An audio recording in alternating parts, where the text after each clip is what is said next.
সুধী ভদ্র গুণীজন, প্রণাম, নমস্কার ও আন্তরিক অভিনন্দন।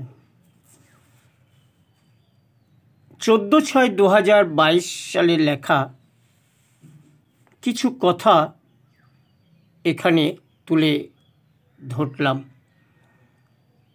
লেখাটি পাঠ করা হয়েছে আনন্দমার্গ স্কুল হলে সাহিত্য আড্ডার ক্লাসে 17/6/2022 খ্রিস্টাব্দে।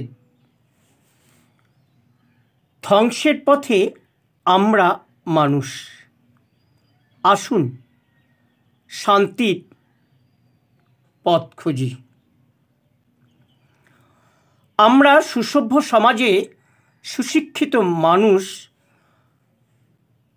সর্বত্রই উড়িয়ে চলি সুসভ্য আর চরম জ্ঞানের ফানুষ।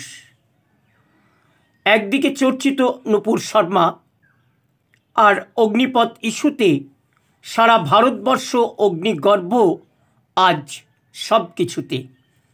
নেতা মন্ত্রীদের কোনো কথায় আমজনতার লাগে না ভালো, তাই প্রতিবাদে রাস্তায় নেমে বলছি, জ্বালো আগুন জ্বালো। পোড়াও বাস, পোড়াও ট্রেন, ভাঙচুর করো গাড়ি ঘরবাড়ি, করো রাস্তা জ্যাম, করো অবরোধ, অ্যাম্বুলেন্সে থাকা রোগীরা যায় যাক মরি। কোনো কিছুর তোয়াক্কা না করে আমরা হিংসা প্রতিবাদীরা হিংসা বিদ্বেষ হুঙ্কারে শুধু পারি আতঙ্ক সৃষ্টি করা। এটাই কি সুসভ্য সমাজের, এটাই কি সুসভ্য মানুষের প্রতিবাদের ধারা? এভাবেই কি সব সমস্যার যাবে সমাধান করা? চরম উত্থানের পর পতন, এটা তো চিরসত্য। সেই সত্যের সন্ধানে হিংসা মারামারি কাটাকাটি করি, ভাষা বলি অশ্লীল অকথ্য। সুসভ্য সুশিক্ষিত সমাজে এটাই আমাদের পরিচয়।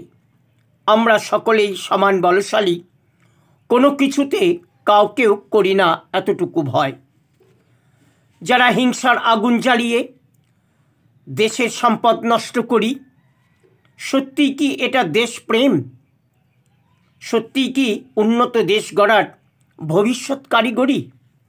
নাকি ভুল ও চরম অন্যায়ের পথে হিংসা প্রতিবাদে নিয়ে অংশ করে চলেছি ধ্বংস, শুধু নিজ দেশের সাথে বিশ্ব ধ্বংস। ইউক্রেন রাশিয়ার ধ্বংসলীলায় ধ্বংস হচ্ছে দেশ ও ইমারত।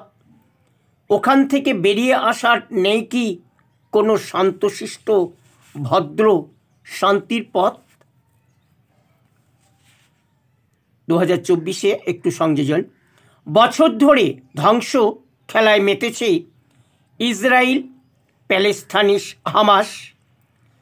চলছে পাকিস্তানের সাথে আফগানিস্তানের, হবে ভারতের সাথে বাংলাদেশের লড়াই। এটাই হচ্ছে বর্তমানের খবর খাস। বিশ্বযুদ্ধের আজ দামামা বেজে গেছে। দেশে দেশে সাজো সাজো রবে, ধ্বংসের সাজে সব দেশ সেজেছে। অবশ্যই প্রতিবাদ করব মোরা, চুপটি হয়ে থাকবো না বসে ঘরে। শান্ত শিষ্ট ভদ্র শান্তির পথে অশান্তির আগুনে মানুষ যেন না মরে, দেশের সম্পদ যেন না পড়ে, আগুন যেন না লাগে দেশ ও বিশ্বের ঘরে ঘরে, বিশ্বের ঘরের ঘরে। নমস্কার।